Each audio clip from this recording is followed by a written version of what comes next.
Welcome to aTech. In this video I will tell you that how you can check the Android version of Vivo phone. If you are new to my YouTube channel, subscribe my channel for tech related updates. So let's get started. First of all, open settings. In settings you can see system management option.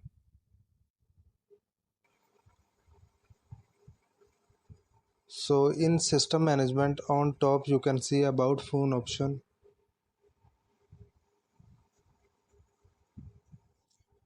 So here you can see Android version on third number. So you can see that 12 is my Android version. So you can also see model number, ROM, processor, RAM, phone storage and many more. If you like the video, subscribe my channel. Thanks for watching.